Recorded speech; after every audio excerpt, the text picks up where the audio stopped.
আসসালামু আলাইকুম। আমাদের মশাখালী ফেসবুক পেজ এবং ইউটিউব চ্যানেল থেকে সবাইকে স্বাগতম জানাচ্ছি। এই মুহূর্তে আমরা একটা সুন্দর জায়গায় চলে এসেছি।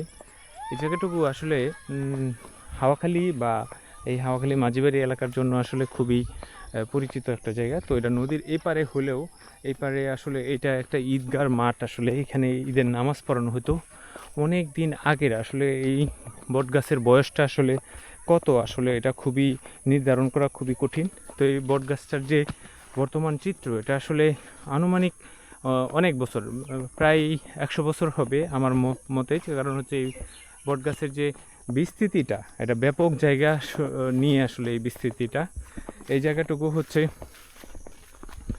খুবই চমৎকার। তো এটা হচ্ছে রেল লাইনের খুবই পাশে এবং শিলা নদীর উপরে। তো এই জায়গাটুকু এখান থেকে আসলে খুব ভয়ঙ্কর একটা অবস্থা। এইদিকে মানুষ আসলে হাঁটাচলা খুবই কম করে। তো এখন কম করলেও কিন্তু এই জায়গাটুকু অনেক বেশি সুন্দর এবং নান্দনিক।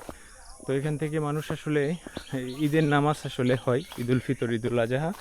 এখান থেকে এই জায়গাটুকুর মাধ্যমে আসলে এই ঐতিহাসিক বট গাছের মধ্যে, হ্যাঁ, এই ঐতিহাসিক বট গাছের এই তলে আসলে ঈদের মাঠ করা হয়।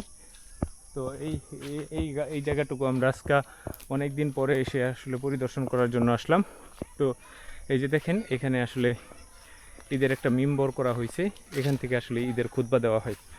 তো চমৎকার সুন্দর একটা জায়গা। আশা করছি যে অনেকেই হয়তো এখান থেকে এই জায়গাটুকু দূর থেকে দেখেন, কিন্তু এই এলাকাতে আসেন না, আসা হয় নাই। তো আমরা আপনাদেরকে এই জায়গাটুকু দেখানোর চেষ্টা করলাম।